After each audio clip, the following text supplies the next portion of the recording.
Pretty dark place. Pretty dark place. Pretty dark place.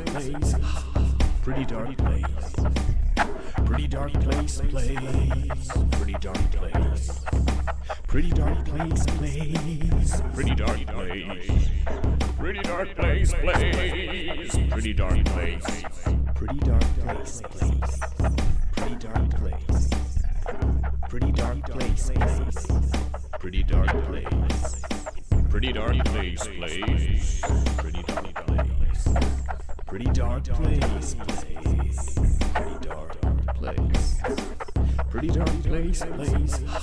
Pretty dark place. Pretty dark place. Pretty dark place. Pretty dark place. Pretty dark place. pretty dark place. Pretty dark place, pretty dark place. Pretty dark place. Pretty dark place. Pretty dark place.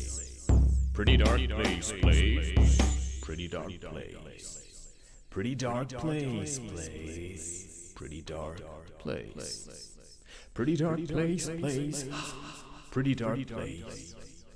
Pretty dark.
I felt alone all my life.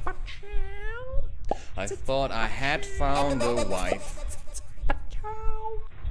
I thought that this was real.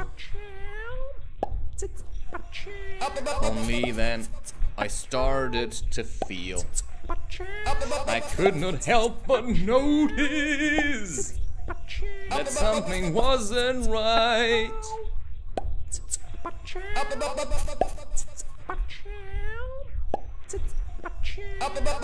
I couldn't feel bliss. All I wanted was fight. So I fought all the people that were close to me until they no longer responded to me.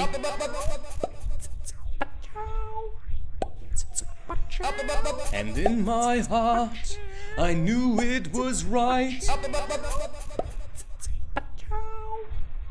It felt quite hard, but I wanted to fight with myself. That's what I did. I went out to nature and I never quit. I felt terrible.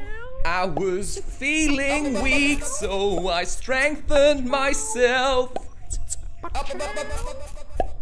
Although they called me a freak, they called me crazy, they thought me lazy, I showed them that I can be better than them. I walked my path, found my own stride, made my own choices and started to live with pride. There are so many things you don't know, so many things that you don't understand. So why don't you ask, Why don't you ask yourself what is wrong with me when I feel alone? What's my destiny? How can life be if I open the door, if I give it a chance? I trust that there's something more. I know that I want choice, I want change, I want something else than to be caught in chains. I really want to live now. I want to make a move. I want to walk the distance. I want to find my groove. I want to be in nature. I want to be a dad. I want to hold my children. I want to face what's sad. I want to face what's scary. I'm looking for my wife. I came here with a mission. I trust and I'm alive. A life worth living, while being in motion, while being the ocean, while finding out what makes me roll. That is the challenge. I want a challenge. Now I have challenge and I must go. I'm walking fast. I'm doing things, I'm creating content, anything that helps me to be high. And when I'm low, I have a million methods. I do some crochet, I start to sing, I do a push-up or 25 and practice yoga. I do what I feel like when I feel like it, and trust that someday I will meet somebody that is up to the task to stand beside me tall. And for that I am patient. I am a patient of life, for life has showed me how to heal me. Nature has shown me how to heal me with its gifts, and with its trees, and with its soil, and with its wind and water. And that's what it's about. That's what it's about, wouldn't you agree? So finally make that decision. Say yes to life and suffer well. Make a choice and do so with courage.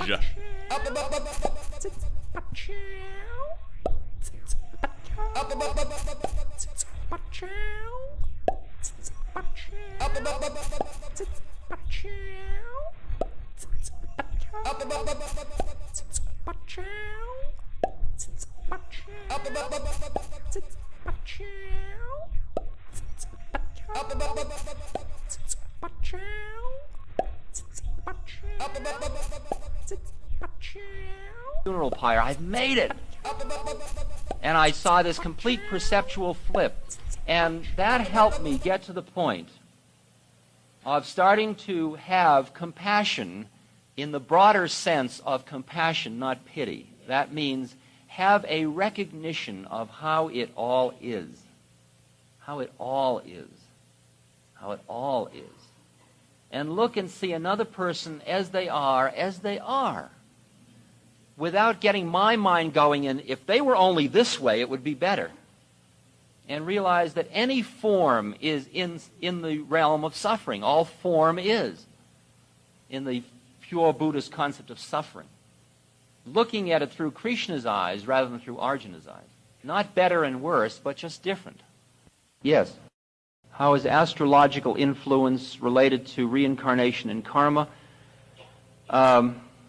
Later we're going to be talking about individual differences, and astrological differences are karmic manifestations. That is, you reincarnate into an entityness at every single plane.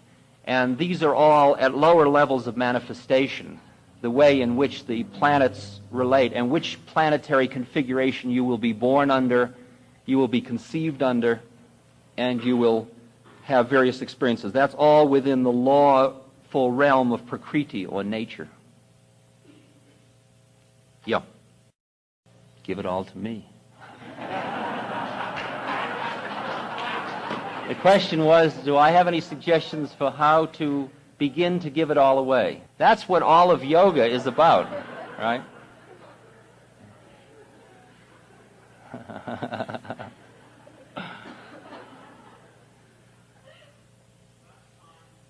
How does it speak what? Well, I think that the predicament that's characterized, the question was, last time we talked about Arjuna facing the awakening and the struggle with his own desires and the awakening of the soul in relation to his own desires and that beginning of that struggle. How does karma and reincarnation deal with that? Is that your question? And there are a couple of lines. One is that it is his karma that he is, quote, graced enough to be in that predicament, that he's beginning to awaken to the struggle. It is further his karma that even though he's begun to awaken, his desires aren't going to go away very fast, or his attachment to his desires. His desires aren't going to go away at all, but his attachment isn't going to go away so fast. That's the predicament many of us find ourselves in. We're living caught in this ripping sensation inside that won't stop. That there's that part of us which already sees through the game, and there's that part of us which is really caught in it. And that is just it's a step on the path. It's a perfect, lawful stage in the awakening. And if it's like if you do one of those movies showing flowers bloom very quickly, like often when I was sitting with my guru, he would look at me and I could see that he was looking at this flower blooming where I could only see the stage of the flower I was at that moment. And now that I've started to quiet down more and more through meditation and just through mantra and through getting a quieter stance, I look at another being quietly enough and I see not only what they're in, but you can see the extrapolation outward. You can start to see the unfolding. And all of that is within Arjuna's predicament. Imagine the grace that should have allowed him to be born to be able to hang out with God. Right? Yeah. In Be Here Now, at one point I described going to see Maharaji, and I brought him a bag of oranges. And I brought the oranges up and put them down, and he took the oranges and he started to eat them ravenously. And he ate 8 of them before my very eyes. The principal of a school was feeding me oranges, and I was crying, and everybody was crying, and the whole scene was a total mashugana thing. And it was, and I said at that point that a guru often did this to take on the karma of another being. This is a very, very far out space, because I struggled with this for a long time about the free will and the guru. You know, like, are we all in law, but the guru isn't? And we're going to have to deal with this issue in much greater depth, I think. But let me, because at one point I said to Maharaji, aren't karma and grace the same thing? Like, if you eat the oranges to take on my karma, aren't you doing that because in the grand law and design of things, it was my karma that I would come to a guy who would eat 8 oranges to take on my karma? Or was it my karma to just schlock along, eating my own oranges, and then this being, out of incredible compassion, said, look at this poor jerk, he's never going to do anything, I'll eat his 8 oranges for him. See? I mean, that's the predicament we face, right? Now, when you're within the bhakti system, and when the guru is your all, he ate the 8 oranges out of his infinite compassion.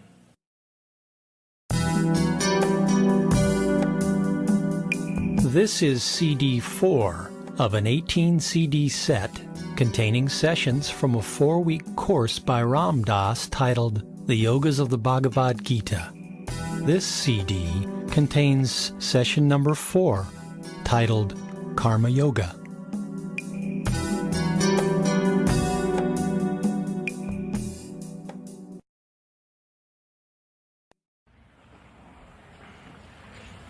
Namaste.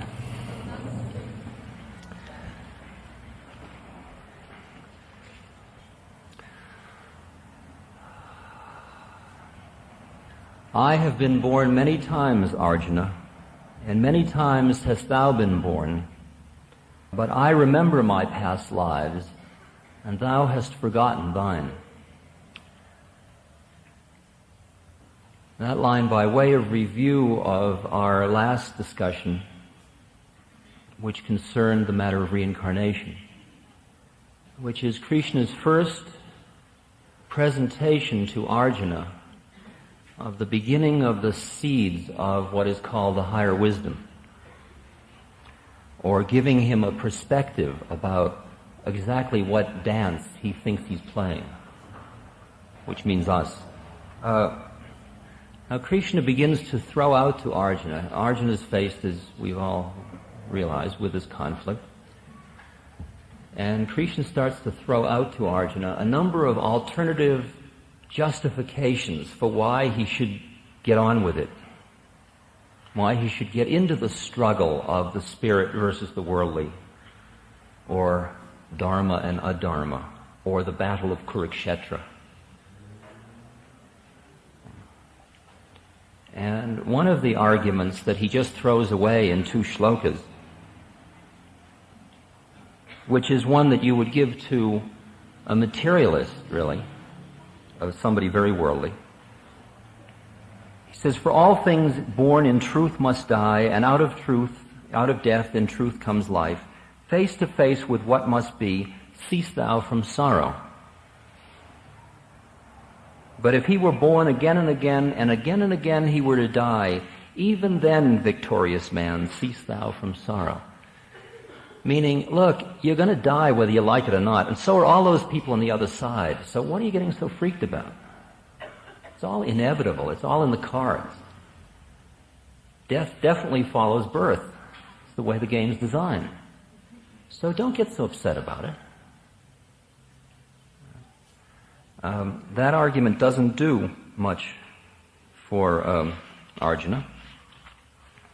And it's, as I say, just put in lightly. Now, Krishna then starts to deal with a fallacy that is common at the time. It was a very strong cultural belief at the time, because there was a philosophy called Sankhya philosophy. And Sankhya philosophy separated what was called Purusha and Prakriti. And Purusha was the inactive, and Prakriti was the active. And they really had very little to do with one another. The inactive was always inactive, and the active was always active. And the game in Sankhya philosophy was to get out of the active and into the inactive. And the highest goal of Sankhya philosophy was to do nothing, was to just not act. And Krishna says, not by refraining from action does man attain freedom from action. For not even for a moment can a man be without action. helplessly are all driven to action by the forces born of nature. He who withdraws himself from actions, but ponders on their pleasures in his heart, he is under a delusion and is a false follower of the path. Now that last one sneaks in another thought, which all of us are very intimately familiar with. That's, for example, the one of, I'm brahmachari, I don't have sex. And then I'm not having sex. I haven't had sex all day. Okay. It's like giving up smoking, you know. If you know when you meet somebody who's given up smoking, that's really who they are. Who are you? I am somebody who's given up smoking for 2 weeks, 4 hours, and 32 minutes at this point, right? And their thought forms, they are practically smoking a pack an hour in terms of the thought and the karma they're creating. But that's sneaking that in, and we're going to talk about that later. The main point here is that Krishna is saying to Arjuna, you're not going to get out of this. See, Arjuna said, I'm not going to fight. And he threw down his bow, and Krishna said, tough, you're not going to get away with it that easy. Because that philosophy is a fallacy. Because you're going to do something, and whatever you're going to do is going to have karma connected with it. And then he proceeds to explain to Arjuna, at the level that Arjuna can hear it, because Arjuna is a kshatriya, he's a warrior, he's a doer, he's an actor, he's a really good guy doer. And he's explaining at the level he can understand it. He says, do your duty. Do your duty. Do what you're supposed to do. Take your part in it. Play your part. And these shlokas. Think thou also of thy duty, and do not waver. There is no greater good for a warrior than to fight in a righteous war. There is a war that opens the door to heaven, Arjuna. Happy the warriors whose fate is to fight such a war. We are here at Naropa involved in the war that opens the doors to heaven. It's the inner war each of us is going through. Happy the warrior. It's our grace that we are able to fight this battle. But to forego this fight for righteousness is to forego thy duty and honor. Now he's starting to talk about the concept of dharma. And the word dharma means so many different things, but here let's just limit it to the very traditional cultural use in Hinduism, meaning your duty. It's your dharma. He's a kshatriya, and kshatriyas fight. Right? To not do it is to fall into transgression. And then he says, if you don't do your duty, then you watch, it's all going to turn terrible. Men will tell of thy dishonor both now and in times to come. And to a man who is in honor, dishonor is more than death. The great warriors will say that thou hast run from the battle through fear. And those who thought great things of thee will speak of thee in scorn. And thine enemies will speak of thee in contemptuous words of ill will and derision, pouring scorn upon thy courage. Can there be for a warrior a more shameful fate? In death thy glory in heaven, in victory thy glory on earth. Arise therefore, Arjuna, with thy soul ready to fight. And in chapter 3, do thy duty even if it be humble rather than another's, even if it be great. To die in one's duty is life, to live in another's is death. Now,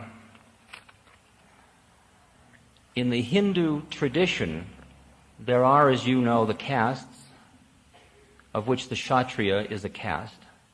This is a division of the society, and originally these divisions were brought down through consciousness by the rishis, and later on we'll talk about when those things were harmonious, and how as man fell out of the spirit they became disharmonious. Man and woman fell out of the spirit.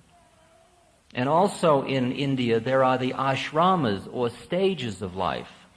There is the period of 0 to 20 when you're a child and then a student, 20 to 40 when you're a householder, 40 to 60 when you go out to study and make pilgrimages, do religious study, and 60 to 80 when you become a sannyas. You renounce everything. You renounce all worldly things and all spiritual things, and you become a renunciate.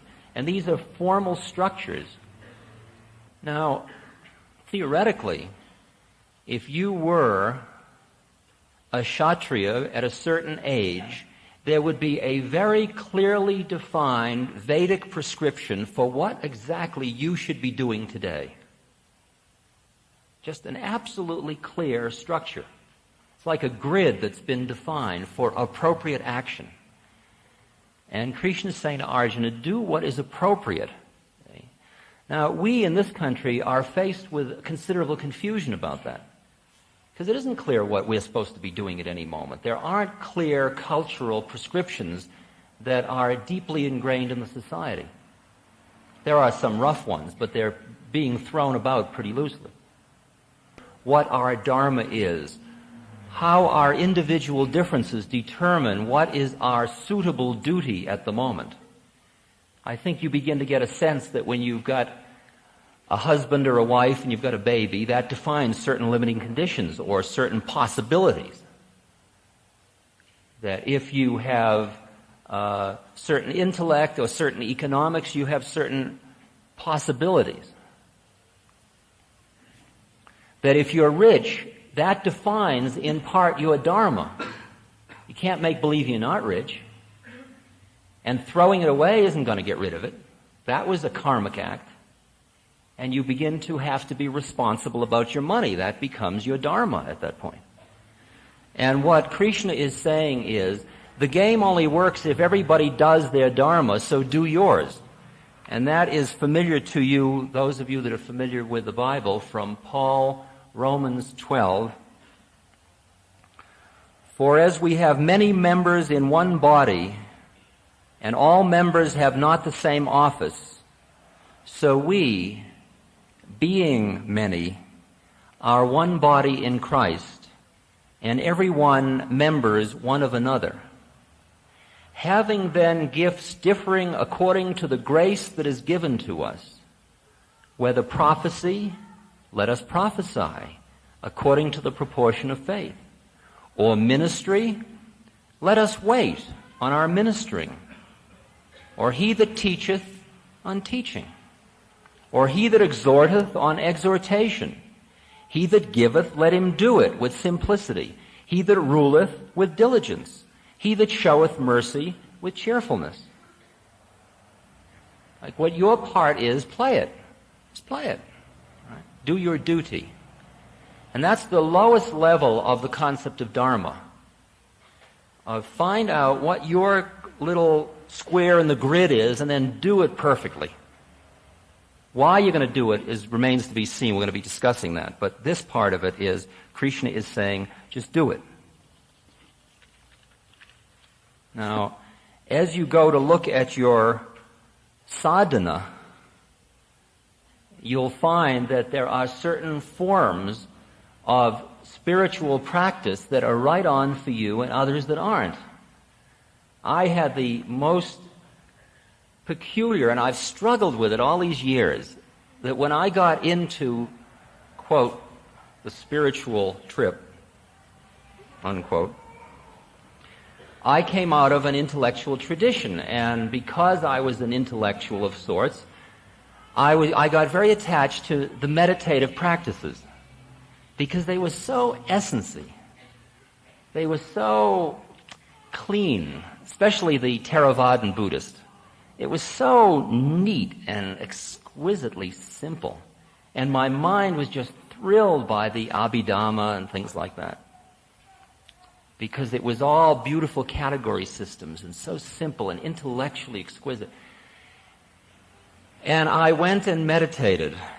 And I meditated and I meditated. And I got to a certain plateau. And then I started to experience that my heart had gotten very dry.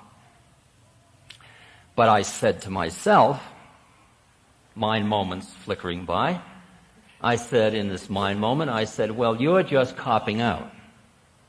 What do you mean, heart dry? What's all that about?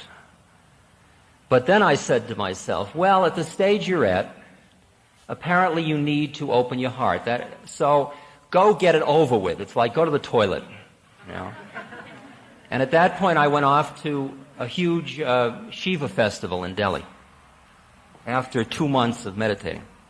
But before I did, I had arranged with this very, very essence meditation teacher who I knew was going to this beautiful little mountain village for the summer, for the monsoon, that I could go and sit with him for 2 months. This was going to be my chance to really meditate, because there were only going to be... I went up in advance and I rented a house, and I had a new roof put on it, and it was a new water system. There was only room for 4 of us in the house. So there were just going to be 4 of us with the essence meditation teacher. Can you imagine that? Right? And I thought, I'm really going to do it now, because that'll push me, because he'll be right there and every day, and I'll just have to meditate. Okay? And that'll be good for me. You see, I was in the good for me place. You're bad, right? You're bad, you don't want to meditate, because meditation's good, right? I mean, you got to hear that space, because all I was bringing was my whole Judeo-Christian trip to bear on this new space. And when I came to my guru in Allahabad, I said, Maharaji, I've been meditating, and I've got this meditation teacher, and I've rented this house, and I'm going to meditate for... And I looked at him like, aren't I good? It's just like, you know, with your parent, don't I deserve a pellet for that? And he looked at me and he said, if you desire... Now, that's a tricky one, see? Those of you that have read the Gita already know that's like the kiss of death, you know. If you desire, if you're on an ego trip, go ahead, baby. Go ahead. Do your meditation. Go ahead. Okay. There's Mr. Bhakti himself. Sure, you want to meditate? Good. Fine, go ahead. You desire to meditation? Go ahead, do. Good. And I thought, well, I don't care whether he likes it or not. I'm going to do it anyway. All right? Because my attachment to doing it was so strong, because all the big boys meditate. I mean, those that can't meditate sing. Right? I mean, that was the space my head was in, all right? I mean, I had a very clear value, very clear hierarchy.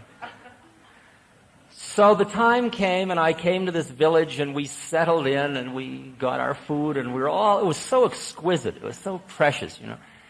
And we got it going, and the teacher was to arrive on Friday. This was about Monday. And between Monday and Friday, about 20 other Westerners appeared in the town, which was ruining the whole vibration of the place, you know. And they were moving in all the houses and hotels around the place, and when I'd say, what are you doing here? They'd say, Maharaji sent us. He said, go be with Ram Das.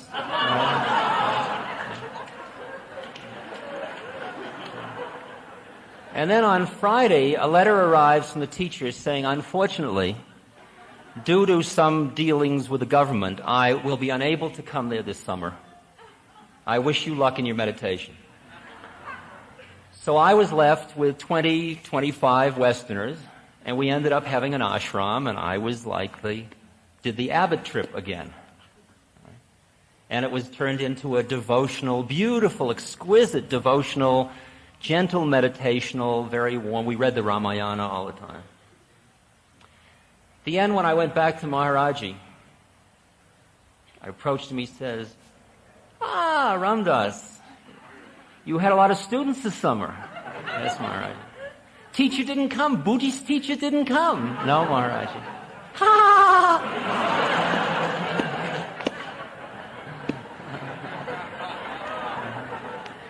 Now, after a while, how much can you struggle?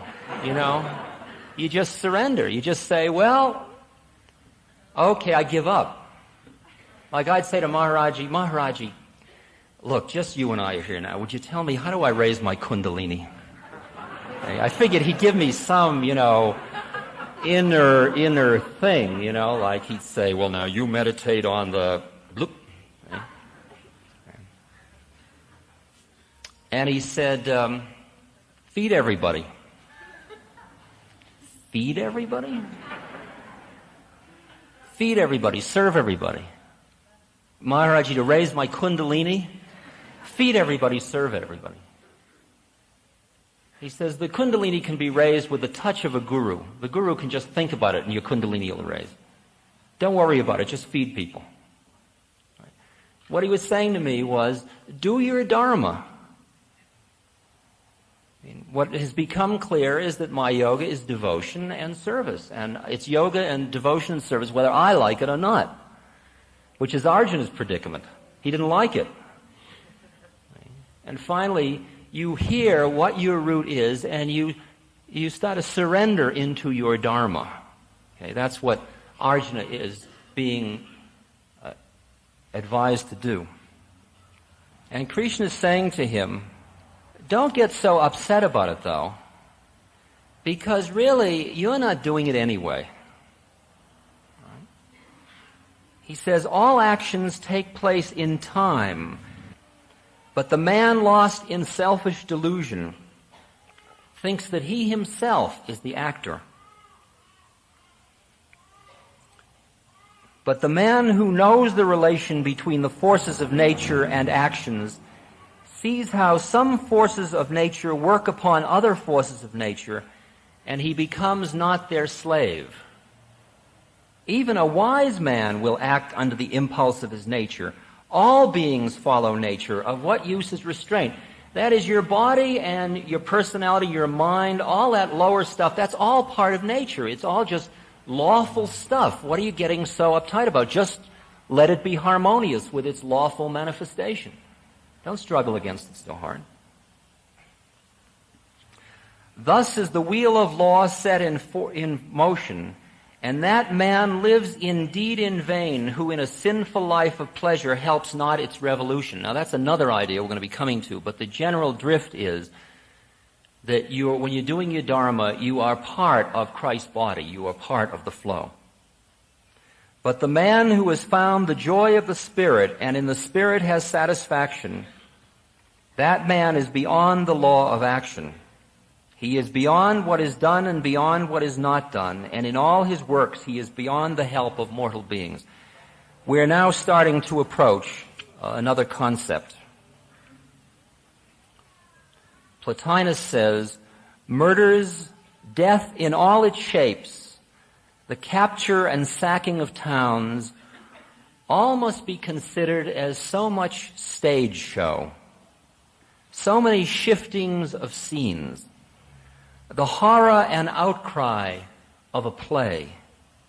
For here too, in all the changing doom of life, it is not the true man, the inner soul that grieves or laments, but merely the phantasm of the man, the outer man, playing his part on the boards of the world.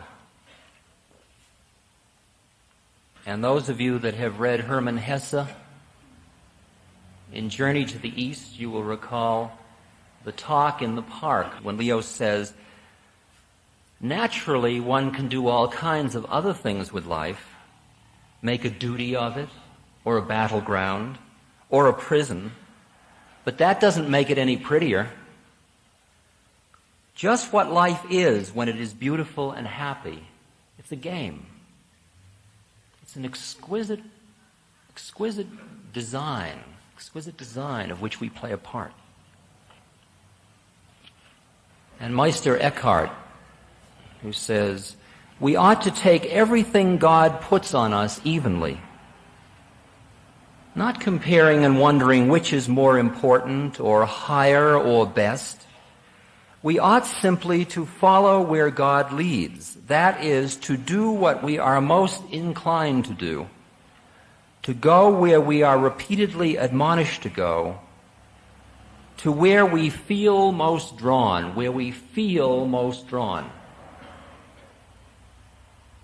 And that's the instruction that in the West, to hear your Dharma, you have to start to listen. You have to start to listen to what part of Christ's body you are, what part you're playing in the dance. And when you understand the exquisiteness of the design and start to develop that wisdom, That wisdom allows you to realize that no part is any better or worse than any other part. It's just different than every other part. And that each person plays their part perfectly. Not greedily wishing they could get onto somebody else's part. And in the little villages that I visit in India, where the Dharma is still extant, where people are still living in the Dharma, you find the sweeper who is making 2 rupees a day totally fulfilled to be the perfect sweeper. He's not even saying, look what a good sweeper I am. He's just sweeping perfectly.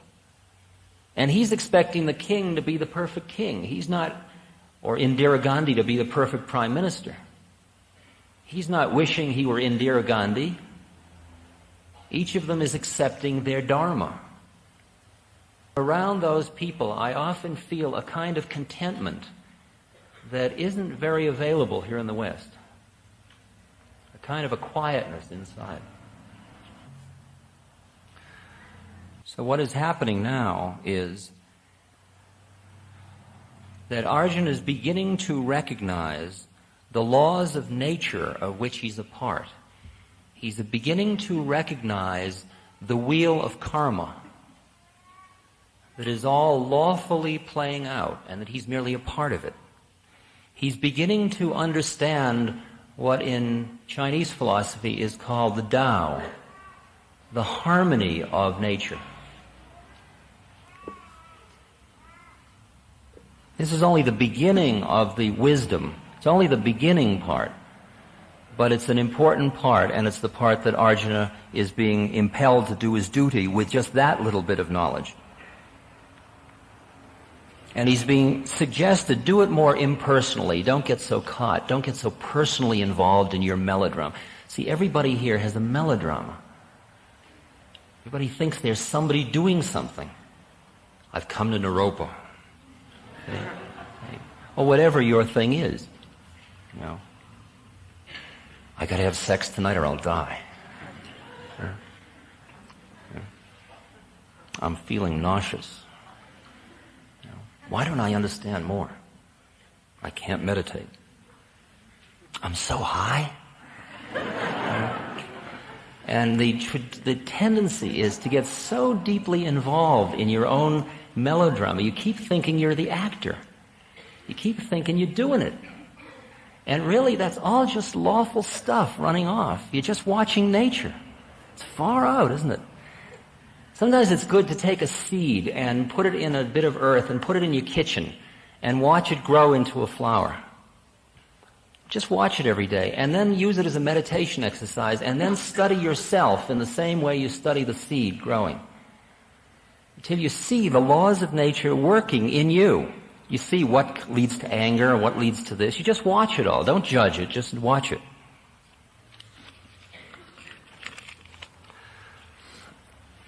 Now with all that preparation, we're now ready for what would appear to be the major theme, but is really a sort of a minor major theme of the Gita, which is the theme of karma yoga. Let me read you some shlokas to bring it to mind for you. But great is the man who, free from attachments, and with a mind ruling its powers in harmony, works on the path of karma yoga. In liberty from the bonds of attachment, do thou therefore the work to be done, for the man whose work is pure attains indeed the supreme. Now we're hearing, do your work, but do it without attachment. We're hearing a definition of karma yoga. We're not yet hearing how to not be attached, but we're hearing how to do karma yoga.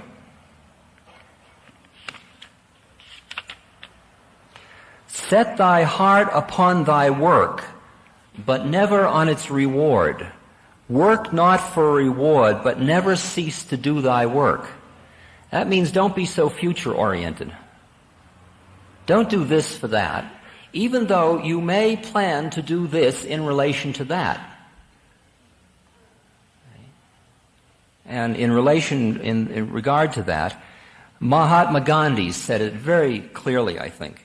He said, in regard to every action, one must know the result that is expected to follow, the means thereto, how to get there, and the capacity for it.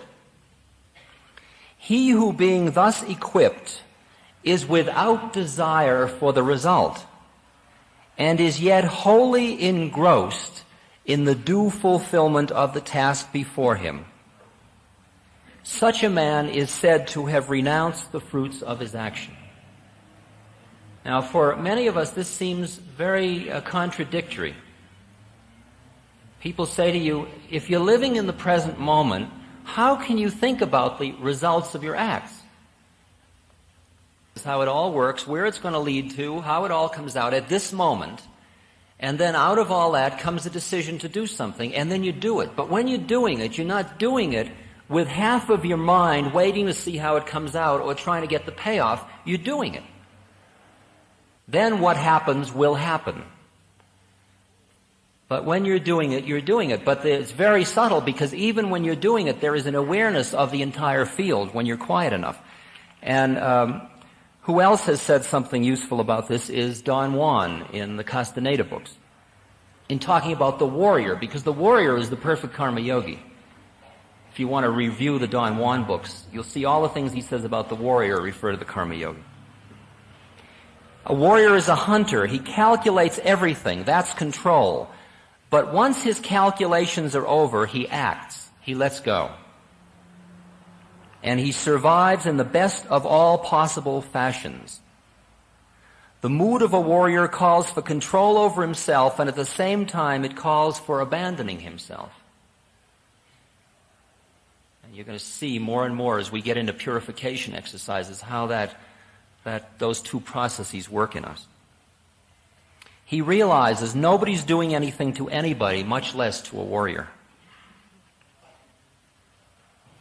Do thy work in the peace of yoga, and free from selfish desires. Be not moved in success or in failure. Yoga is evenness of mind, a peace that is ever the same. I'll agree to do something like give a lecture, and I will go with a model in my head about how that's supposed to be. And I'll give that lecture, and it won't be anything like my model. And the lecture is a disaster. Everybody gets up and walks out, which for a lecture is hard, if you're concerned about the fruits of your actions. And that will burn into me, and I will go away humiliated, shaken, ego-crushed. And slowly that humiliation and ego crush and hurt will keep working on me and working on me and working on me. Until after a while I begin to realize, just like bad acid trips, these were the greatest teachings. Far out. They were showing me how I was clinging to my model of what I thought a good outcome would be. See, because there was a lot of time, and I'm still caught in it, as you may subtly recognize, some of you. I'm caught in loving people to love me. The problem is when somebody loves you, they get dependent on you. And then they're not being thrown back on themselves. So if I'm really lousy, I may be doing the optimum thing for you. Right?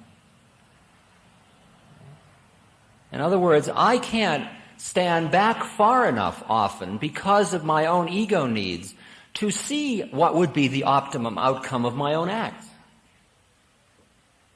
So that I've gotten to the point where I do what I do, and how it comes out, well, that's interesting. Isn't that far out how that came out?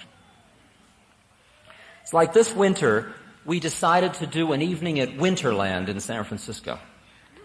We decided to do Winterland, right? Those of you that know, that's a big rock and roll emporium where they have the circus. Seats 6,000 people, and Bhagwan Das and Amazing Grace and me, we were just going to do Winterland, right? With slides, with Ramesh Das running slides on the screen. It cost us $4,500 to put together this operation, the advertising and the whole business, right? And we did it, boy, was it far. It went from 2 in the afternoon till 8 the next morning. Right? I mean, we were going to do Winterland. Right? The next morning, when we counted up the receipts, it turned out that only about 2,000 people had come. And we found out we had lost about $1,100, while all of us had had fascinating fantasies of red Volvos and trips to Mexico and all the things we would do with all the money we were going to make from this incredible thing we were going to put on, right? And we sat, we had been up all night long, and we sat counting the money in the living room, right? Right? Now it's around 9 o'clock in the morning, and we're counting, and you run out of money, but you haven't run out of debts. See, we're still paying off, and all of our lives are now going to change incredibly because we've just bombed, right? And we all sat there, and I said to everybody, do you feel bad about it? And nobody could find in themselves that they felt bad about it. It was bizarre. It was as if, in spite of the fact that our whole expectation had been disconfirmed, right, okay. And how it had been was how it was, and how it is how it is. Now we have an $1,100 debt. That's who we are, right? And before we were having the perfection of the moment at Winterland, and that's how it was. Right? After we finished blaming each other.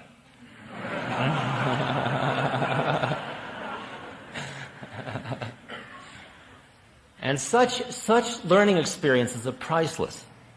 They're very rich experiences to teach you not to cling, don't cling. You set up a game and then you play it purely and lovingly and compassionately and with involvement as pure karma yoga. And then how it comes out is how it comes out. And that's the next conditions for the next dance, at the next mind moment. For work done for reward is much lower than work done in the yoga of wisdom. Seek salvation in the wisdom of reason. How poor those who work for a reward. In this wisdom, a man goes beyond what is well done and what is not well done. Go there, thou therefore, to wisdom. Yoga is wisdom in work. He whose undertakings are free from anxious desire. Free from anxious desire.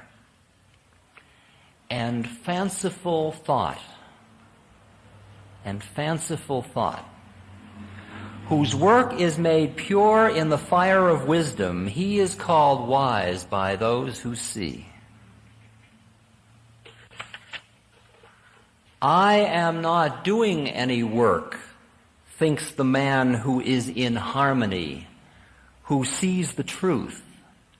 For in seeing or hearing, smelling or touching, in eating or walking, or sleeping or breathing, in talking or grasping or relaxing, and even in opening or closing his eyes, he remembers it is the servants of my soul that are working. It's just nature running off. It's just stuff happening. The yogi works for the purification of his soul. He throws off selfish attachment. It is only his body or his senses or his mind or his reason that works. It's not you. Right? It's not you. It's just your body. It's just your senses. It's just your mind. It's just your reason. It's not you. You hear the wisdom that's being suggested here? What they keep saying, wisdom. What is that wisdom? The wisdom is you aren't who you think you are. Who you think you are is acting, is doing, is collecting, is worried about the reward, and you aren't that one at all. The man of harmony surrenders the reward of his work and attains final peace. The man of disharmony, urged by desire, is attached to his reward and remains in bondage. The ruler of his soul surrenders in mind all work and rests in the joy of quietness in the castle of 9 gates, the body. Gurdjieff said, If you can serve a cup of tea right, you can do anything. If you can perform any act in a true karma yogic fashion. Now let's look at the word karma yoga. Karma, we've talked about, it means the lawful relationship among things. And each of you has your karma, your lawful predicament at this moment. Yoga is the vehicle, means union or coming to union. So what we're talking about is the method. Now we're talking about a method of using work, using what you do every day to come to union. And the way you do that is by hearing what your karma is and becoming harmonious with it. That is doing your dharma. That is the optimum thing you can do at any moment to bring you to union. Now we're talking about karma yoga as a method, work as a method, which is what the stage that I'm at, and many, I assume, are at in this hall. In the Tao, the book of Tao, it says, by letting it go, it all gets done. The world is won by those who let it go. But when you try and try, the world is then beyond the winning. Because when you're trying to make a cup of tea right, you're not making a cup of tea right. The way you make a cup of tea right is you get everything you need to make the tea, including knowing how to make the tea, and then you make the tea. And when you're making the tea, you're making the tea. You're not worried about how it'll come out, or wondering whether you're good enough to make the tea, or you're not thinking about the philosophy of tea drinking. Okay? Now, there is a meditation called the tea ceremony, which I understand will be taught here next semester. That's different. That's a philosophical meditation exercise. But it's like, when you're doing it, do it. Intuit what is the harmonious next act, and then when you're doing it, do it. Then, when it's done, a whole new set of conditions will exist, and then you intuit where you're at then, and then you decide what to do, and then you do it. And the purer you feel your karmic predicament and flow into it, the more it becomes without self-consciousness. Without self-consciousness. This is all very low-level karma yoga, but it's still the beginning of the game. He who sees the inaction that is in action and the action that is in inaction is wise indeed. Even when he is engaged in action, he remains poised in the tranquility of the Atman. See, we start from where we're at. Here we are, we have desires. We're confused. Most of the things we're doing because we want something out of them. And you can't make believe you're other than you are. You start from where you are, and you take the next act you're going to do, and you say, well, how will I do it? And you intuit. At this moment, does it feel like what I'm about to do seems like the right thing to do? No matter where that intuition comes from, if it seems okay, realize it's not going to be a pure message from the beyond. It'll just be who you are. Okay, it feels okay to go to Naropa for the summer. Okay, now you're at Naropa. Now be here. Don't spend all the time you're at Naropa deciding whether you should have come. You're at Naropa, be at Naropa. Then when you're done with Naropa, you can sit around and say, was it worth it? That's different. But while you're here, be here. It's like when you're making love, make love. If you decide to go out and get drunk, go out and get drunk. Righteously. You know?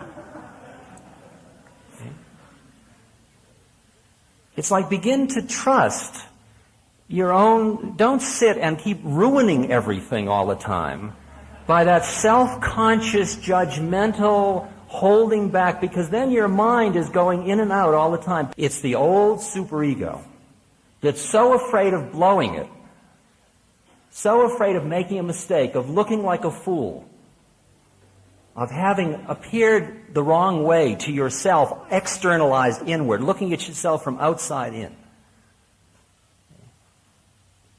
You sense the rightness of something from whatever trivial level you're working from, and then you leap. And when you're leaping, you don't sit around wondering, should you have done it? You leap. You get ready, you go to the end of the diving board, and then you dive. And when you're diving, you don't start pulling back from the water. You dive. You do the perfect dive, as perfect as you can do. That's the first level of karma yoga. The first level of karma yoga is to hear how, in fact, your body and your senses and your mind, including your reason, are all part of karma, the laws of nature and how they're unwinding, and beginning to honor the law so that you begin to see yourself as you thought yourself to be as part of the law. Now, where are you looking at it from? You're looking at it from within the law, of course.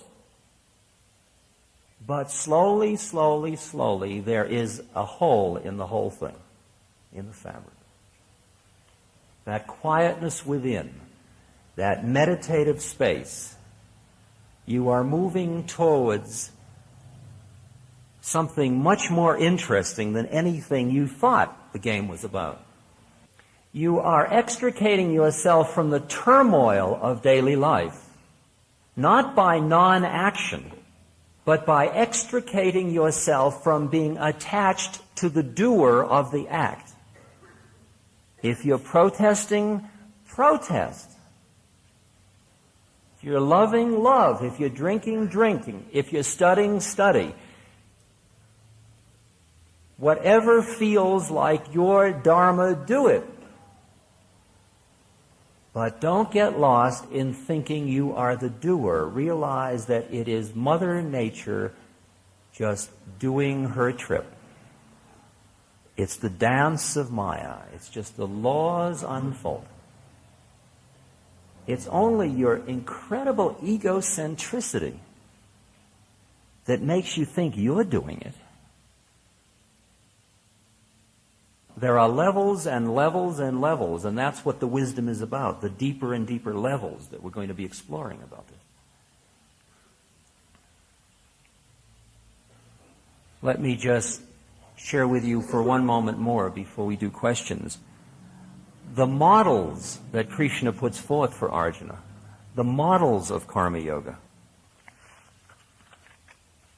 Krishna says, I have no work to do in all the worlds, Arjuna, for these are mine. I have nothing to obtain because I have it all, and yet I work. Now, this is a whole other level of work. What we have been talking about is starting where we're at, with desires, with attachments, and in the desire to come to union, the desire to come to the one, the desire to quiet down, the desire to surrender, in that desire, we use that desire to determine our dharma and to do it. And we do it as a desire within the desire system. It's not without, there is an attachment in there. The attachment's to getting liberated. But then the question is, when you get liberated, do you work? I mean, like, we may not know, like I have really no profound understanding because you only see your own projections. I don't know what level of evolution, say, Chogyam Trungpa Rinpoche is at. But let us, for the sake of argument, assume that he is a realized being. What's he doing creating Naropa Institute? I mean, is that what realized beings do? I thought they just sat around in bliss. Or discorporated. I mean, what's he doing all this stuff for? Giving lectures, rushing around. What is all that about? Maharaji sat for years just giving people puris and potatoes and throwing apples at them and talking to them about this and that. What is he, working on himself? Must still have some work to do. Otherwise, what is he working for? Now we're touching a whole other matter. Confuse them because the Gita talks about work at two different levels. One is work as a method of coming to quietness, and the other is after quietness, then what? Because afterwards, although this isn't a justification, there's a much more profound justification. It says, in the actions of the best men, others find their rule of action. The path that a great man follows becomes a guide to the world. A guide to the world. A guide to the world. Can you imagine a person who has no personal desire to do anything? He's got it. He is it. She is it. She has no more moral motive. She's beyond good and evil. She's not trying to develop herself. She's already here. What's she doing? What is an Nanda Ma doing in India? With all those ashrams and all that service. Outwardly, her actions may seem like those of other people. But the spirit and the motives from which she does them are entirely different. And it's that spirit which is the powerful transmission. That is the calling from the beyond. That is the beginning of now the concept of the true guru. The true guru whose life becomes a statement of how it is when you're done. And the forms are merely the vehicles for calling. Because now such a being is beyond the gunas, beyond the forces of nature, no longer attached at all to body, to mind, to reason, to senses, but using them still. Meher Baba, to penetrate into the essence of all being and significance, and to release the fragrance of that inner attainment for the guidance and benefit of others, by expressing in the world of forms, truth, love, purity, and beauty. This is the sole game which has any intrinsic and absolute worth. All other happenings, incidents, and attainments can in themselves have no lasting importance. Take the acts you do each day and do it consciously. Just do it fully. Don't do it so that somebody will say, thank you, you did a wonderful job. If that happens, fine. If they don't say it, fine. Do it because you're doing it. Learn how to make a cup of tea right. By when you're making the cup of tea, make it. Keep feeling your way into the harmony of tea making. You're surrendering into your Dharma. And in that harmony starts to lie freedom. It is the disharmony that keeps capturing you at the ego level. Once you're in harmony, you'll begin to experience the freedom, and that freedom is a whole other place. Now we're talking about merging into the Brahman, which we're going to be dealing with later. I'm going to take questions now. Could we have the lights on the rest of the... There was a fellow who had a question. Yeah. Part of your predicament at this point is being aware of the processes. We're talking now about a method which is witnessing, the method of witnessing your own melodrama, if you will. And that is a method. And when you're doing that method, you do that method purely. That's different than making a cup of tea properly. See, you're not ready to make a cup of tea properly. You're ready to use making a cup of tea to examine your ways of making a cup of tea. That's what your work is at that moment. You hear what I'm saying? Later, you may be able to do the work of making a cup of tea. It's like, for example, how I lecture. Like those of you that are very sensitive, that are not completely, but really, quiet and watching, you watch me go in and out of dozens of levels. I mean, there are times when it's just pure stuff pouring through. And there are other times when there's old Dick Alpert sitting saying, I'll really snow him with that one. And I have no control over any of this. Go in and out of these planes. Did they like it? Imagine that? Imagine that one? Who the hell cares whether they like it? It's saying to itself, you know, right? And it's watching all that. And the mantra's going on, and all of this schmo, this stuff, levels upon levels are going on, and I'm sitting with it. I'm a babysitter to this total mess inside. And that is the way in which karma yoga is at this stage of my evolution.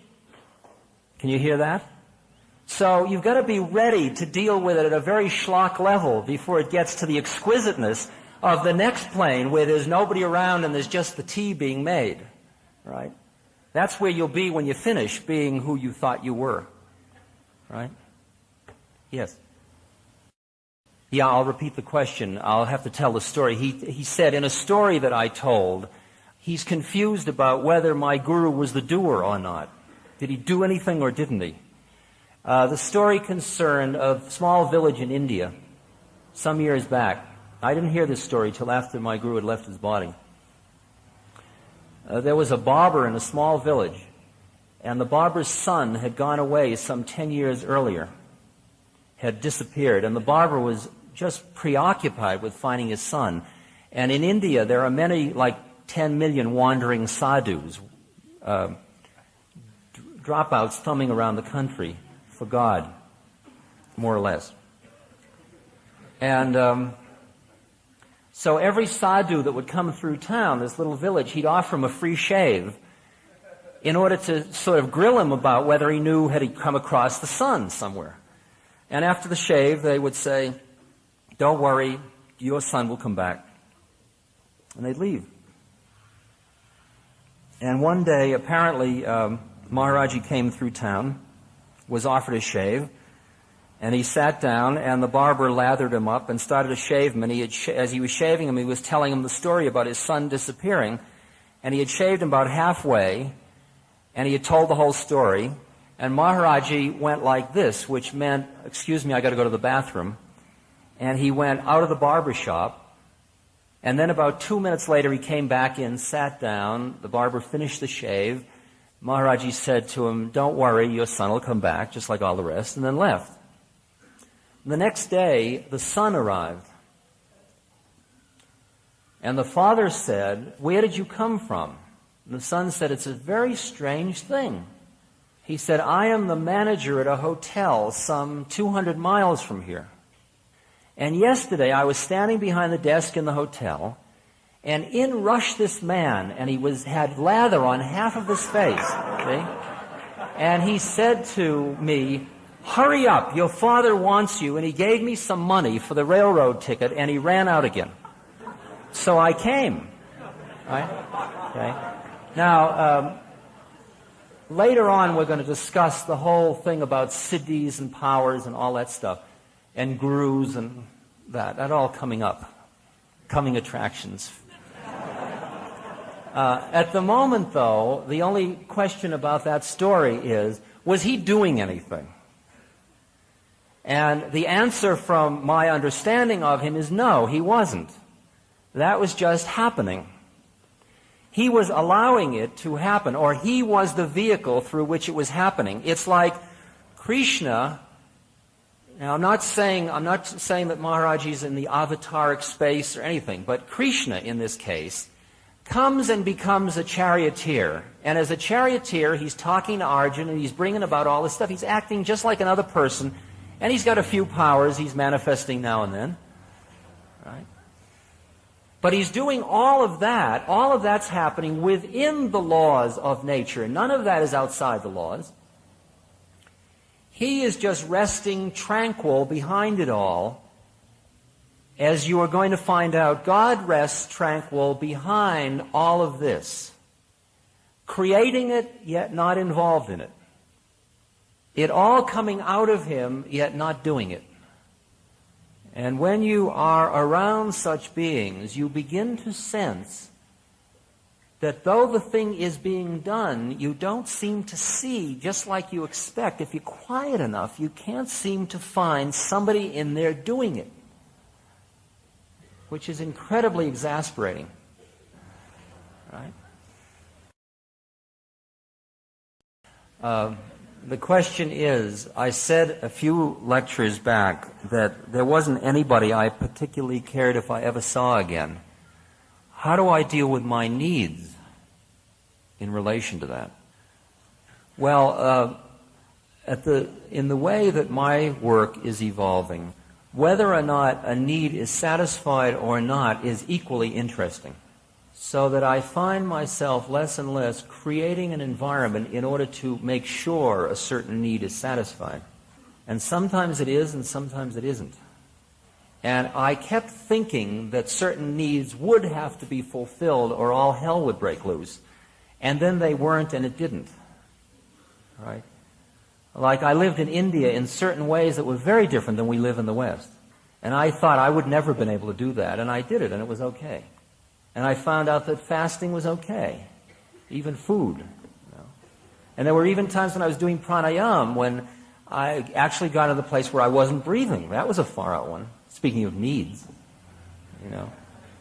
Now the social needs like affection or things like that, when I'm lonely, which I still get, far out. Isn't that interesting? Not, I got to get rid of this loneliness. Interesting. When I'm not lonely, interesting. See? It's the same place. That's what's so far out about it. There's a certain equanimity that develops so that whether you're getting it or not getting it doesn't make a hell of a lot of difference. That's where you're getting towards the place. One to me is loss and gain. One to me is pleasure and pain. One to me is fame and shame. That's where you get when you're finished. The moment, it isn't all one to me, believe me. But when it isn't, it's interesting because it shows to me where I'm holding, where my stash of attachment is. Okay? So that if I'm lonely, I say, oh, I still want something. Far out, look at that. He's still lurking in there. Isn't that interesting? Okay? All the time I thought that was gone, like sometimes I go, like, as I said, a year ago when I went into seclusion, I spent all the time looking at television, drinking beer, and collecting. And this year I went in thinking, I'm never going to be able to handle this, but I really want to go off by myself. And 6 weeks later, I had to say, well, you really ought to go back out now. Not out of, God, I've done it, now I can get out. I mean, what happened to me this year was so incredibly different from 6 years ago. I was in the temple, and Bhagwan Das was coming and going, and I was there sort of alone a lot. And every day, I would be alone a great deal, and every day the bus would come by the outside on the road that went to Nainital, and then there'd be another bus that would go to Delhi, and then I could get the plane to go to California. And I had a plane ticket.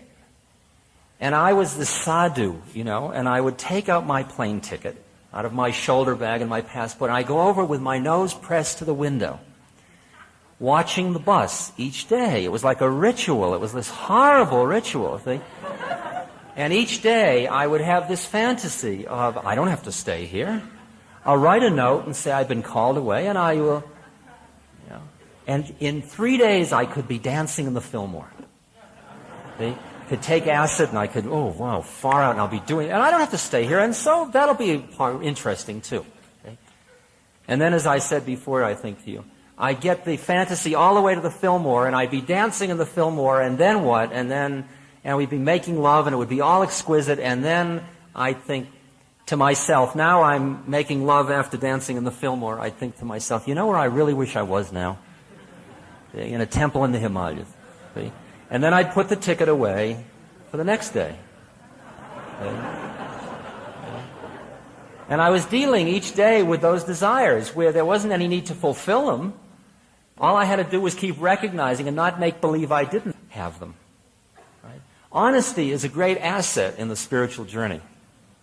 Question? The question is, would I talk about the Krishna consciousness movement in relation to what we're doing here?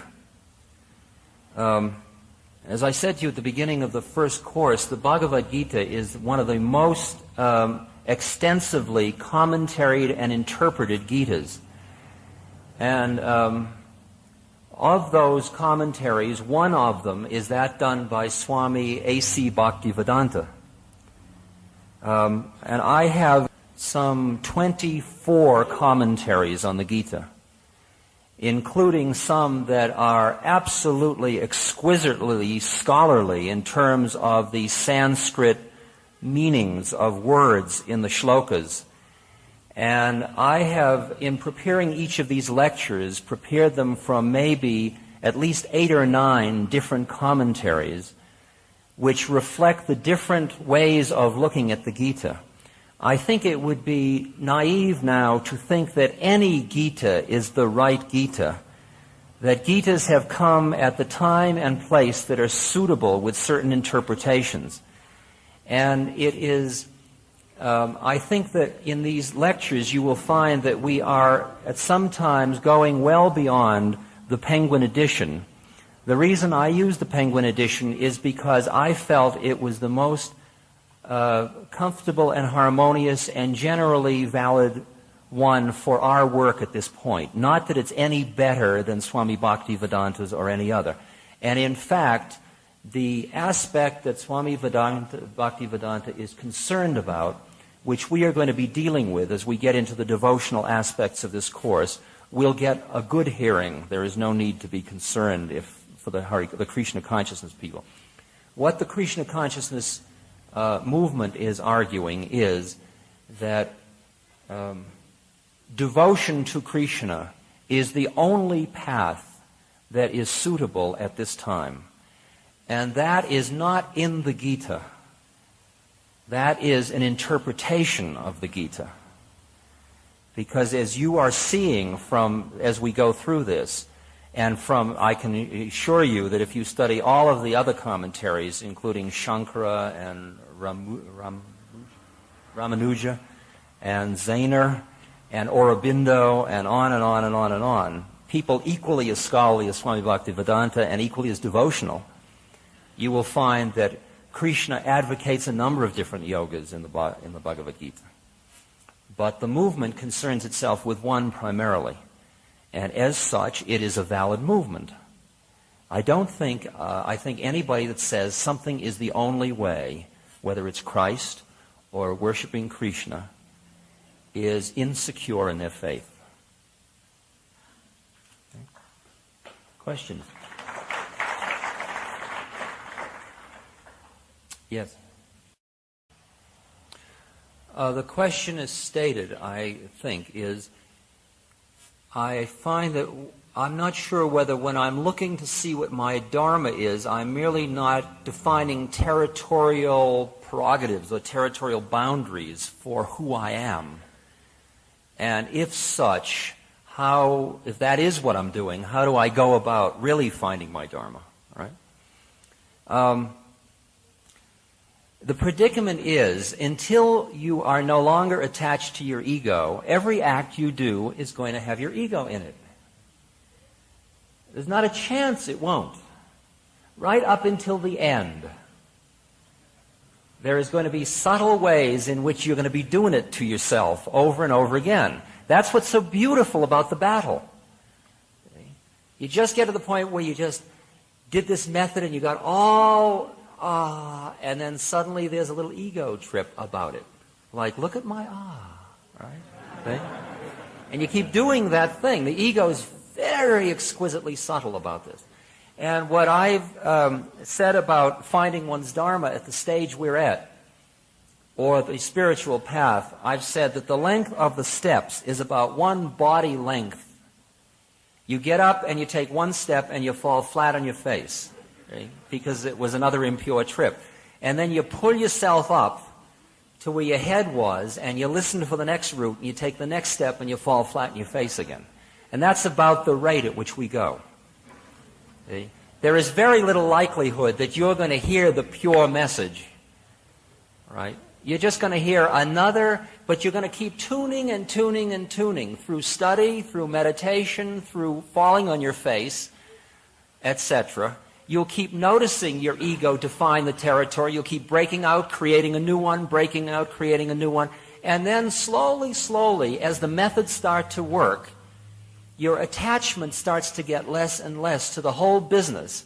And the ego only works as long as you think you are it, doing its thing just like your senses. It's just a functional entity. I have a nice personality. I think it's lovely. I am sure it'll stay around. I don't see why it should go anywhere. I don't happen to be that who that is, but that's okay. It's a nice personality. It's just like, this is a beautiful shirt, I think. I'm not caught being a purple shirt at the moment.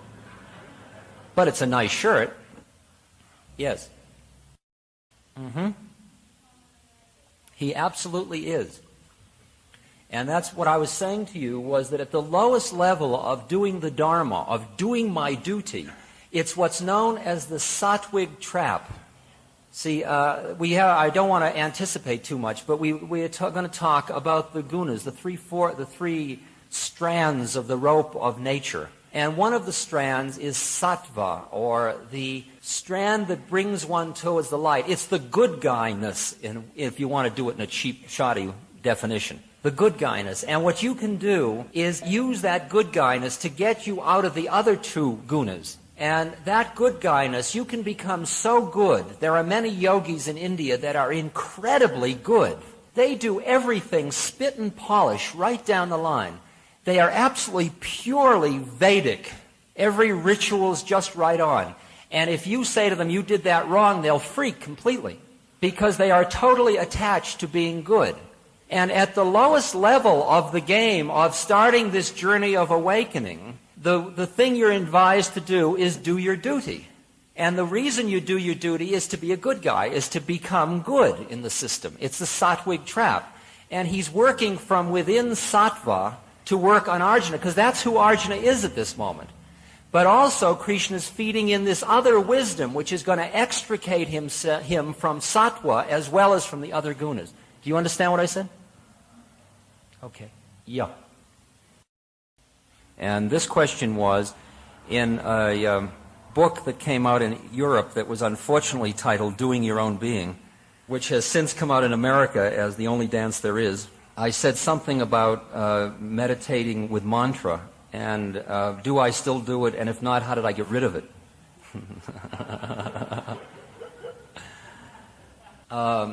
You don't get rid of methods. You don't get rid of methods. They just sort of fall away. I've sat through sometimes like a 10-day meditation course where I couldn't get rid of a mantra for the whole 10 days. Right? It just was sitting there, even though I couldn't I was trying to get rid of it. And other times, I just go into another method, and I just go into the method, and it's gone. The mantra's gone. Right? So I tend to be very compassionate with myself. I tend not to demand, I'm not a scheduled feeding type person. I'm more of a demand feeding. So that I respond to the flow of things. And when the mantra's around, I work with it. And when it isn't around, I do something else. I'm a really schlock sadhak in that sense. It's not 8 to 10 I work with mantra, 10 to 12 I don't. Right? The mantra may be around for a month or so, and then it's an old, dead mantra. At which point, sometimes my intuition will say, it's old and dead, work with it. And sometimes my intuition will say, it's old and dead, leave it.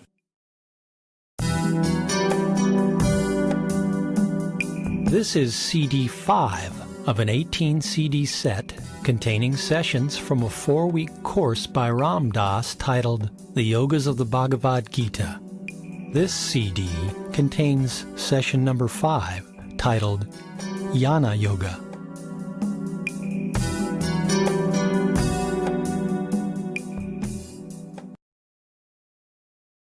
The way in which works are related to sadhana. There are many, many levels and motivations for doing any task. For example, like working as a carpenter, you can do it as toil, just experience fatigue. You can work with it in such a way as to come into harmony with the wood. You can do it from such a stance that out of your work as a carpenter, you learn the highest wisdom of the universe. And karma yoga is that last one. That is not only becoming harmonious with nature, but extricating yourself from the strands of worldly attachment through the act. Krishna says, when the sage climbs the heights of yoga, he follows the path of work. But when he reaches the heights of yoga, he is in the land of peace. That is, when you start out to do works as an upaya, a method, you are still working from within the world of attachment and desire. And no matter how sattvic or pure your work becomes, how controlled, how stabilized, it's still being done within a desire system. There is still a doer doing it. But through beginning to understand the wisdom underlying the whole system of who you are and what it is that's happening, there is an increasing impersonality in your own life. Impersonality. Not less involvement, but less romanticizing, less melodrama, less doer. The statement, as long as one feels that he is a doer, he cannot escape from the wheel of births. And we talk about attachment, and not being attached means not being attached to the fruits of your work. You do it, but you do it in an increasingly impersonal way. I was talking with somebody who has some money, and we were talking about the responsibility that accrues to having money. I was talking about that after a while you begin to feel, when you have money, like you are a bookkeeper in a large firm that's handling large amounts of money. And it's your responsibility to make sure it's used properly, but it's not your money. Maharaji would always say to me, it's not your money, it's God's money. And there is something very profoundly impersonal about that.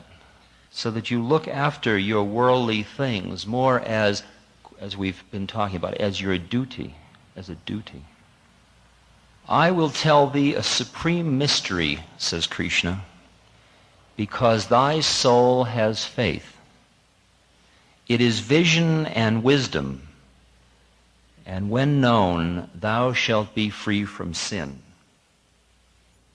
This now begins a really fascinating part of the dialogue between Krishna and Arjuna, because to understand karma yoga, to understand devotion, to understand why you're meditating, to understand why you do mantra, to understand what you are really doing at Naropa, you must develop the sort of discrimination to differentiate the real from the unreal. You must develop the wisdom. And the wisdom, or the path of developing that wisdom, is called Jnana Yoga, J-N-A-N-A, yoga. And it's the path of working with the intellectual faculties and the different levels of the mind. Now, sometimes it may sound like I get into a very polarized place about devotion versus intellect. And as you hear tonight's remarks, you're going to, I think, share with me an understanding of the dilemma that concerns the use of the vehicle of intellect. And I'm going to try to spell it out as comfortably as we can do tonight. Let me introduce it with a few more lines from the Gita. He whose undertakings are free from anxious desire and fanciful thought, whose work is made pure in the fire of wisdom, he is called wise by those who see. What is that fire of wisdom?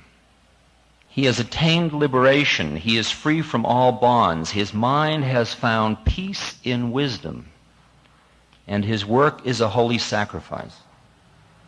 All holy work, the end of all holy work. Those who themselves have seen the truth can be thy teachers of wisdom. Ask from them, bow unto them, be thou unto them a servant. When wisdom is thine, Arjuna, never more shalt thou be in confusion, for thou shalt see all things in thy heart, and thou shalt see thy heart in me. And even if thou were the greatest of sinners, with the help of the bark of wisdom, thou shalt cross the sea of evil. Even as a burning fire burns all fuel into ashes, the fire of eternal wisdom burns into ashes all works. He who has faith has wisdom, who lives in self-harmony, whose faith is his life. He who finds wisdom soon finds peace supreme. Kill therefore with the sword of wisdom the doubt born of ignorance that lies in thy heart. Be one in self-harmony in yoga, and arise, great warrior, arise. And finally, now I shall tell thee of the end of wisdom. When a man knows this, he goes beyond death. It is Brahman, beginningless, supreme, beyond what is and beyond what is not. The relation of work to wisdom. Works done properly in the correct spirit increase your wisdom. As your wisdom deepens, it brings an end to all works. That is, to the illusion that you are the doer of any works. The deeper your wisdom, the more non-attached your work. Work meaning your daily activities. In Theravadan Buddhism, there are three aspects of development: Shila, Samadhi, and Panya. Shila is purification, Samadhi is concentration, and Panya is right understanding or wisdom. And these three things work in relation to one another in a very spiral way, so that unless you have developed a certain kind of wisdom, you wouldn't, for example, come to Niropa. With that coming to Niropa, then you meditate. When you meditate, you develop more wisdom. That wisdom may point up to you more of your impurities, which will lead you to more purification. When you purify more, that will intensify your meditation. As your meditation gets more intense, you will go deeper and you will develop more wisdom. And so wisdom becomes a part of each spiral turn in our sadhana. There are things that I'm understanding as I prepare these lectures each night that I didn't understand a week ago, right? Because I wasn't ready to understand a week ago. It's the fire of the demand of this situation that's forcing me to purify sufficiently to be able to do this kind of work, to understand these things. And that's going to, in turn, free me in another way which will intensify my meditation, which will keep that spiral going. Now, the wisdom that it keeps referring to, there are two kinds of wisdom. Really, the word is used very loosely in this particular translation. It could be technically more exact, because there is vijnana and jnana. There are two kinds of knowledge. There is the knowledge of the intellect, and there is the higher wisdom. And it's really with the higher wisdom that we're concerned, but we have to get there. And one of the routes through is the route of the intellect. But the problem is that we often get very seduced by our intellect into knowing things. And we go outward rather than inward with it, and we just keep collecting more and more worldly knowledge. However, the intellect is an exquisite tool. It's, in a way, the most powerful tool we have at our service to get on with our journey once we understand what the journey is. And once we can use the intellect without getting seduced in by all the fascinating things we find out. There is this very subtle, subtle way in which the intellect, being another power or siddhi, it's called siddhi, seduces us into another ego trip, a very subtle ego trip. And that isn't the wisdom, that's knowledge. And we're going to kind of differentiate those. But even knowledge, if it is used purely enough and with a fierce enough one-pointedness, can take you right through. It's like Einstein saying, I didn't arrive at my understanding of the basic laws of the universe through my rational mind. Now, certainly he had developed his rational mind to an exquisite degree of sharpness about his problem, but it took him right to the edge, and then, that's what wisdom is. It's the and then, right? And to give you an example of the way in which it titillates a scientist, J. Robert Oppenheimer writes, if we ask, for instance, whether the position of the electron remains the same, we must say no.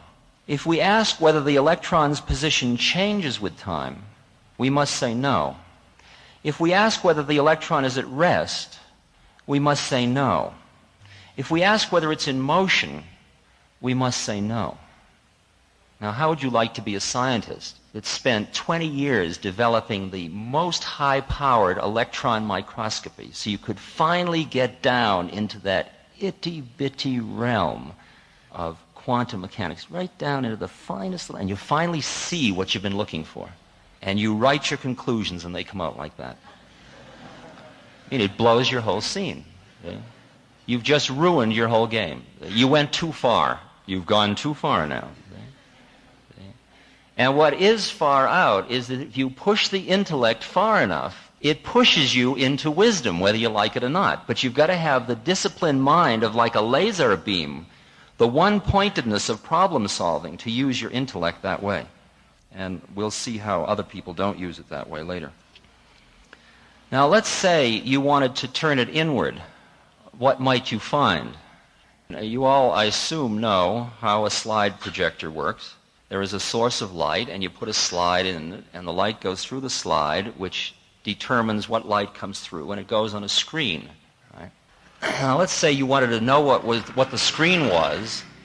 All you would see of the screen is what the slide would allow you to see. If the slide was totally opaque, you wouldn't see the screen at all if you were in a dark room. On the other hand, if the slide had nothing on it at all, you would see the screen quite clearly. Well, now, if you could apply that to yourself as a model and imagine that inside you is the light, which we will call the Atman, right? Or since you are a jiva, an individual, we'll call it the Jiva Atman, because it's your Atman. It's the little drop of light, of all the light in the universe, that happens to be in your center. Forget now where the neurophysiological point of that center is for a moment, all right? Just allow that there is this source of light in you, and that it is sending out the entire universe. But what is getting out and being reflected on the screen is determined by the number of opaque veils that the light has to go through on the way out. And those opaque veils are your mind, your thinking mind, your sense desires, all the different parts of your personality, your what's called the ahamkara, your ego structure. So that what you end up seeing out in the world is merely the projection of your own slideshow. I think you're all getting to be aware of that by now. For example, I've used examples very often, like if you're hungry and you walk down the street, you only see what's edible. You know, you only notice donut shops and pizza parlors, for example. If you're horny, you walk down the street and you specifically notice what's makeable, right? It really affects your perception. I mean, any psychologist can show you dozens of experiments that show that motivation affects perception. Now, it may be that when you're horny and you walk down the street, there was a really good donut shop, but you never noticed it. Okay? And somebody later says, is there a good donut shop in that town? You say, gee, I don't know.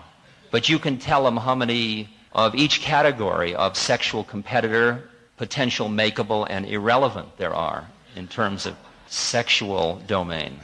In other words, your desires determine what seems to be out there. You really don't know what the hell is really out there. You only know what you think is out there.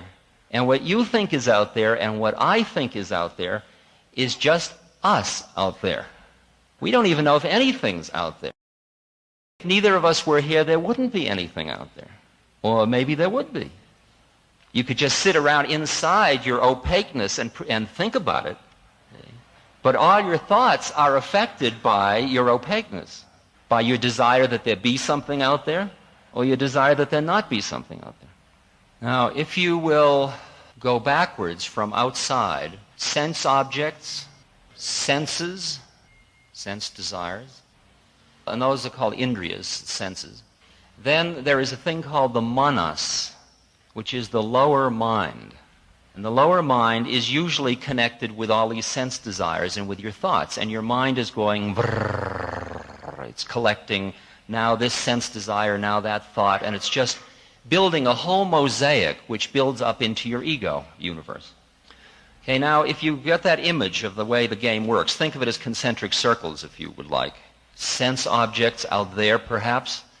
Senses, the lower mind, than this ego structure. Then there is this thing called the buddhi, which is the higher intellect. It's sometimes related to the third eye. And this buddhi is like a shutter that could go either way. It could get sucked into the mind and the lower mind and go out into the world, or it could turn back inward and aim towards the light and go back to your source, or the source of it all. It's called the buddhi inside. It's like a pivotal thing. The beginning of the wisdom is the recognition of the inner light, which is called the Atman. And thus, the beginning to turn that buddhi inward rather than outward, turning the higher intellect to use it so that when J. Robert Oppenheimer gets to that edge, he goes beyond in order to know more deeply into himself. You use the intellect to go inward, the higher intellect. The buddhi is still part of your package. It's still part of the material nature of the scene. But it's right on the brink. In the West, we call it the soul. That would be a reasonable analog. It goes between spirit and matter. It can aim in either direction. And it's still very, very vulnerable. Let me read some things about the Atman. In the Bhagavatam, the Atman, or divine self, is separate from the body. This Atman is one without a second. This is inside you now. Right? Now, those of you that are going through all of the things about impermanence and non-self and all of the Buddhist arguments, for the moment set them aside and just absorb this system. Then we will examine the relationship. Okay? I won't try to sneak anything by on you, or getting you caught in a permanent thing. Okay? You don't have to keep your guard up. It's all right. Imagine this inside yourself now. The Atman, or divine self, is separate from the body. This Atman is one without a second, pure, self-luminous, without attributes, free, all-pervading. It is the eternal witness. Blessed is he who knows this Atman, for though an embodied being, he shall be free from the changes and qualities pertaining to the body. And this from Emerson. A man is the facade of a temple, wherein all wisdom and all good abide. What we commonly call man, the eating, drinking, counting, planting man, does not, as we know him, represent himself, but misrepresents himself. You hear that? And in Luke, and being asked by the Pharisees, when the kingdom of God cometh, he answered them and said, the kingdom of God cometh not with observation, not through your senses. Neither shall they say, lo, here, or there. For lo, the kingdom of God is within you. That is, there is more in you than meets the eye. A Zen phrase, the brilliant gem is in your hand. The brilliant gem is in your hand. It's not out there. You've already got it. You already are it. Within the burning house itself, the king of Dharma is to be found. Within the burning house itself. Within you, all your melodrama and desires and struggles and all this stuff. Could you imagine that in such a disreputable hotel, the king of Dharma is residing? Isn't that far out? And a very beautiful Saint Ramtirtha, who came to America some years back, he said, I am without form, without limit, beyond space, beyond time.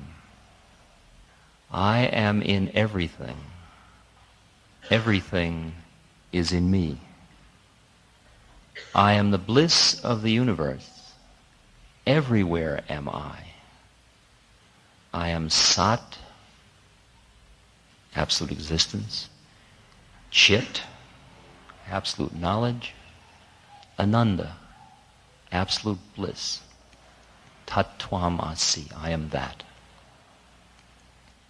He's talking from inside now. He's telling you who we are. Now you can say, well, he's just a nut. He's on a Messiah trip. He really thinks he's somebody. But just imagine, he's just one of the people out on the edge who bothered to go inside far enough and is telling you who we are.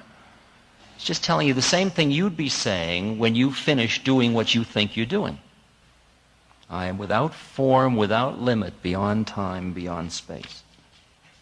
Now, if you think of all of these, the buddhi, the ahamkara, the ego, the intellect, the higher intellect, even the Atman, instead of thinking them as fixed, solid things, just think of them as foci of energy that are just always happen to have an intensity that makes them seem solid for the moment. Just think of them as foci. You'll be more comfortable with that. If you begin to hear this game a little bit now you're beginning to explore what's called this wisdom. And you're beginning to understand what the goal of the game is. But you need one more ingredient to understand what this game is. And that concerns the relation between the Atman and what's called the Brahman. Because you are a monad, a single spark of light. And that light is part of light. A part of light. And when you have gone back inside yourself through meditation, through study, through non-attachment, when you begin to understand what non-attachment means, when you're not sucked out by sense desires so that your mind isn't going outward but is free to go inward, where you go in and out are just little metaphors we're playing with. You go inward, you come back into the light, back into it, the one drop, and the one drop is part of the all drop, and you merge into what's called the Brahman, or the all, which we are going to start to relate to the nirvanic state in a little while. Now, the way you use the method of jnana yoga is you start right from where you're at. You start because you're an actively thinking person. And while it would be nice if you could take the prescription, just let go of all your thoughts, don't be attached to them, I think you're all finding that it's not as easy as all that. And so instead of just wiping out all the thoughts, one of the things to do is to work with them by what you fill them with, which thoughts you have. And so you start with the lower intellect, the manas, and you start to study. And you study the scriptures, and you study from teachers, and you come to Naropa Institute, and you take notes, and you collect knowledge. That isn't what the wisdom is about. That's merely a vehicle that's going to help you get there. All the knowledge collected as objective knowledge isn't wisdom.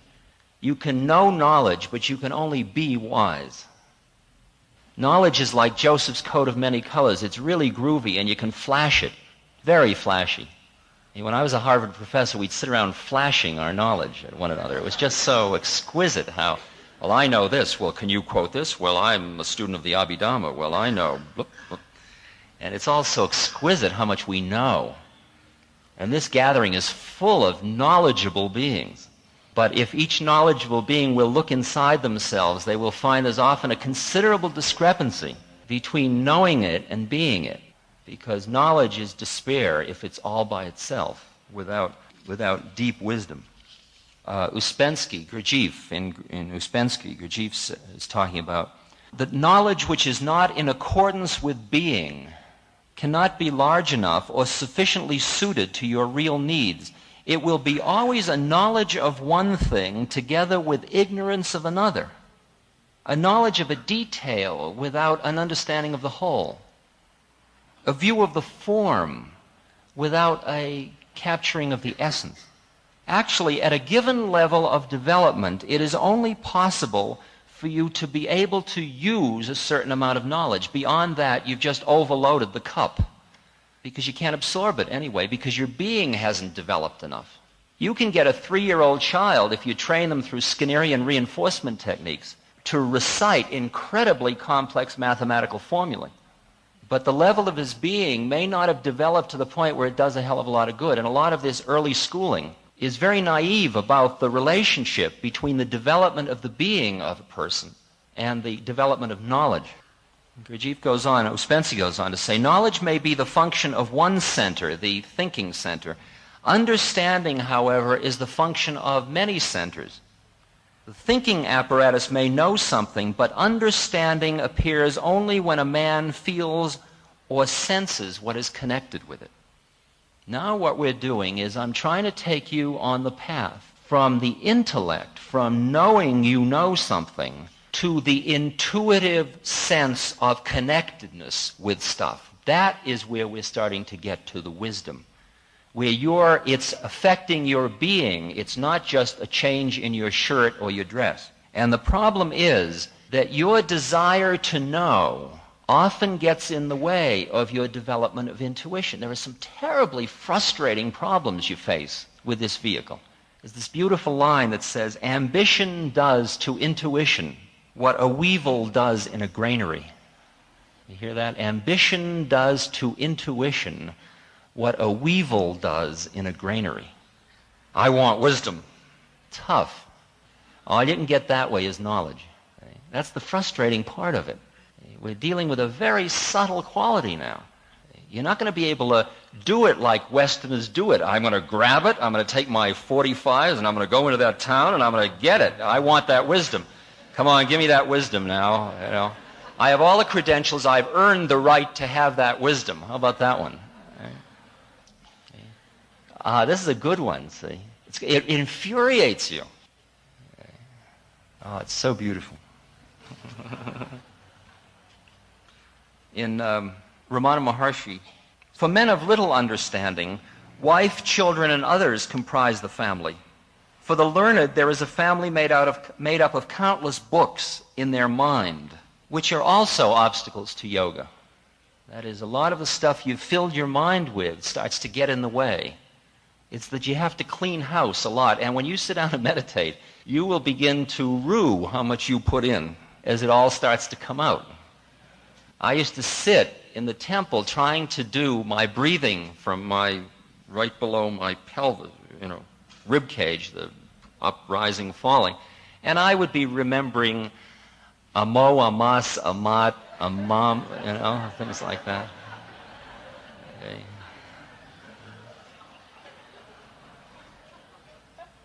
Pai Chung said, if one clings to what others have said and tries to understand Zen by explanation, he's like a dunce who thinks he can beat the moon with a pole or scratch an itching foot from the outside of a shoe. It will be quite impossible. And Vivekananda said, and I've used this many, many times, he said, all of life is not for schoolboy fights and debating societies. Like I often say, I won't appear on a panel. I don't debate. Because I'm not interested. I do what I do. I'm working as well as I can. I don't debate. Means because I would get so seduced into the game of debate, to the intellectual exercises, that I can't afford it, is what I'm saying. I can't afford to debate at this point. The minds of the so-called learned scholars are attached to things of the world.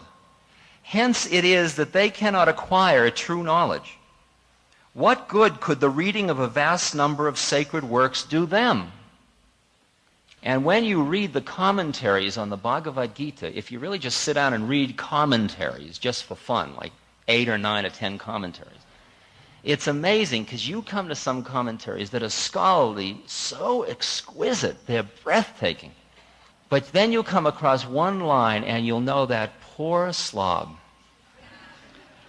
Nothing's really happening. That person's so busy with their Sanskrit exquisitry that they've turned into a super pundit. But because of their unfortunate karmic predicament of still being attached outward, they are like vultures watching the charnel pit. They haven't used it to go inward yet. St. John of the Cross, all that the imagination can imagine and the reason conceive and understand in this life is not and cannot be a proximate means of union with God. So you're beginning to see that what you're faced with is collecting intellectual knowledge about what this whole game of wisdom is about, enough to get you going with your various sadhanas of meditation, of working with, as we're going to show how you work with the intellect as a method later in a different way. But you use your old style intellectual, I know that, and I've read that, and I've studied that, and that leads to that, and I'll tell you about this. You use all that to get you ready to do the next thing. One of the parts of the next thing is to get rid of all that. Right?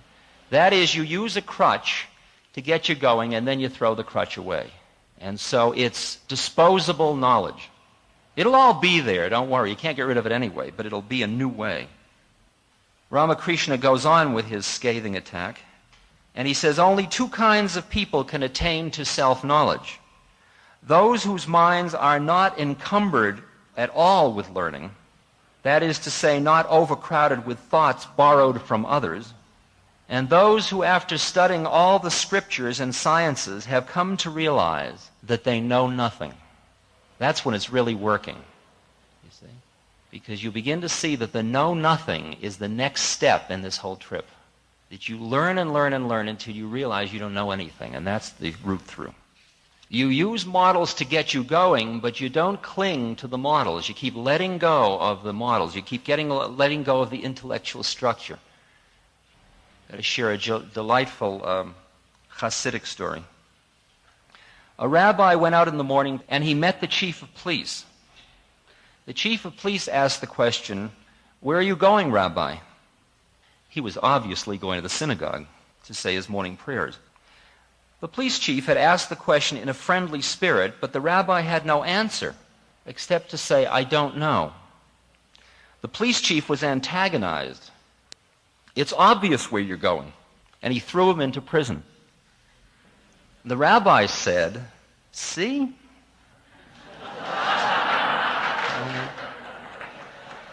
When I left the house this morning, I thought I was going to shul, but I ended up in prison." Right? One more Ramakrishna-ism. When a thorn runs into your foot, you take it out with another thorn, and having done so, you throw them both away. So, relative knowledge, or vidya, is necessary to remove relative ignorance, or avidya, which blinds the eyes of the self.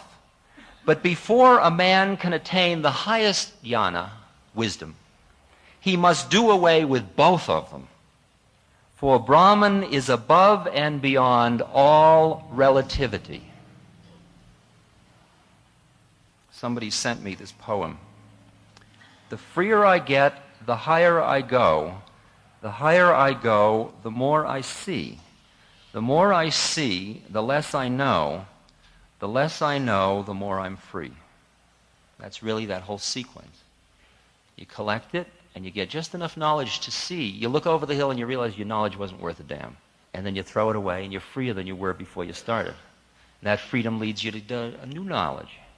And that knowledge takes you to the place where you realize you don't understand a damn thing. And then you're free. You throw that away. Egyptian, if you allow the thought unbridled to become the master before you have learned true understanding, the reasoning intellect threatens to choke the truth within you.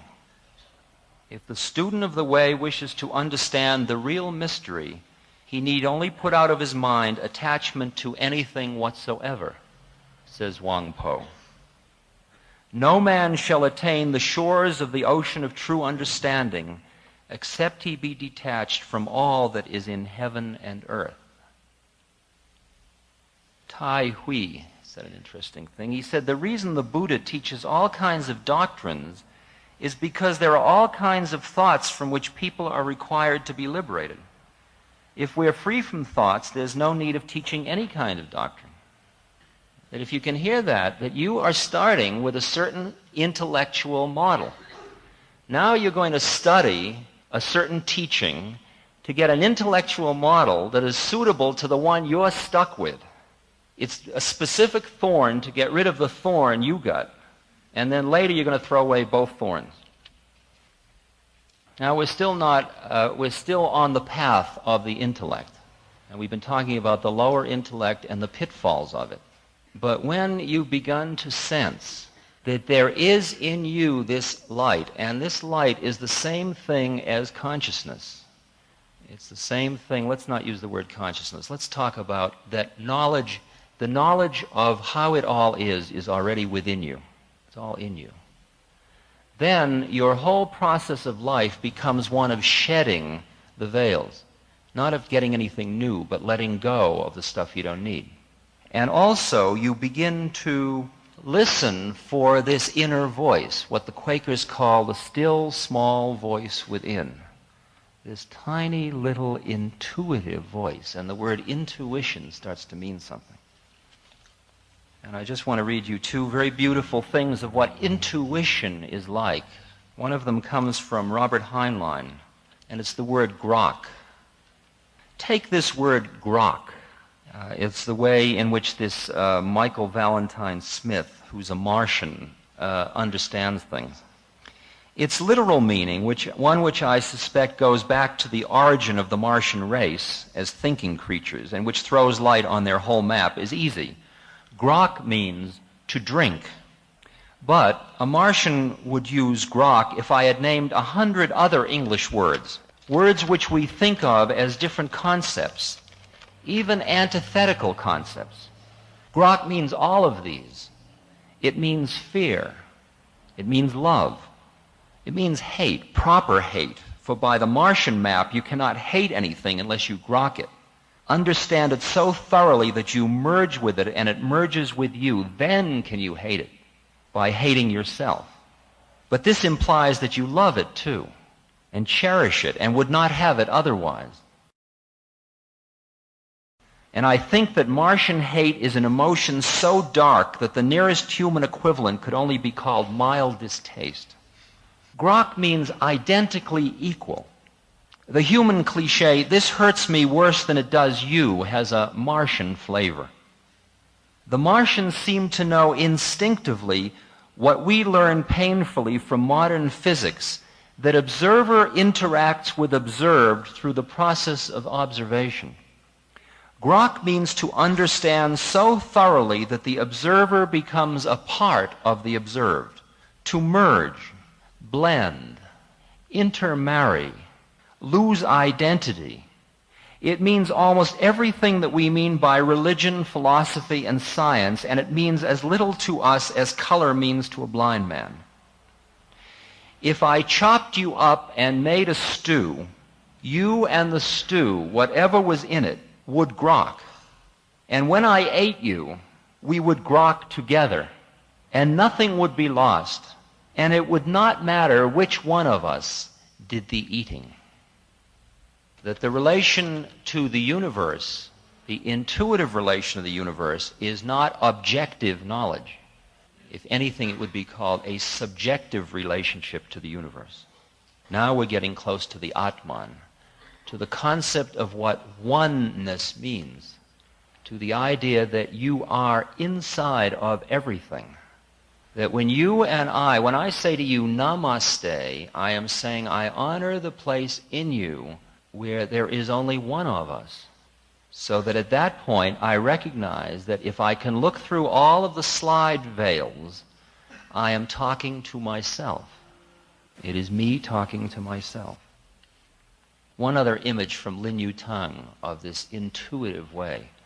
He says, Western philosophers have always gone on the assumption that fact is something cut and dried, precise, immobile, very convenient and ready for examination. The Chinese deny this. The Chinese believe that a fact is something crawling and alive, a little furry and cool to the touch, that crawls down the back of your neck. A fact. You understand that fact? Yeah. There are a number of methods for using the intellect to go beyond the intellect into the Atman. And when you rest in the peace of the Atman, you become one in the Brahman. You become one with it all. You rest in total quietness. One of the ways of doing that is presented by Ramana Maharshi. It's called the method of Vichara Atma, of who am I? And when you have the discipline, you can do it. It's a beautiful method if you can stand it. You sit down in your meditative stance, seat, and you say, who am I? And then you go through the process of neti, meaning I am not that, and I am not that. You start out and you say, I am not my senses. Now you're using your intellect, right? Say, I am not my senses. I knew we'd hear. At this point, the lecture is interrupted by a man in the audience who announces that he loves them with all his heart and soul and that he is leaving because he has been rejected by them 3 times.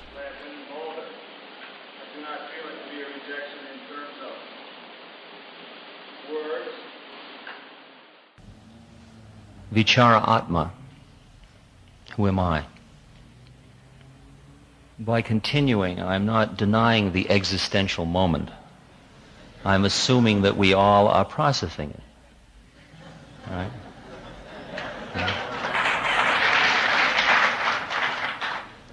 You have to stay wide open. You never know where the next message comes from. But it doesn't mean that you don't trust your intuition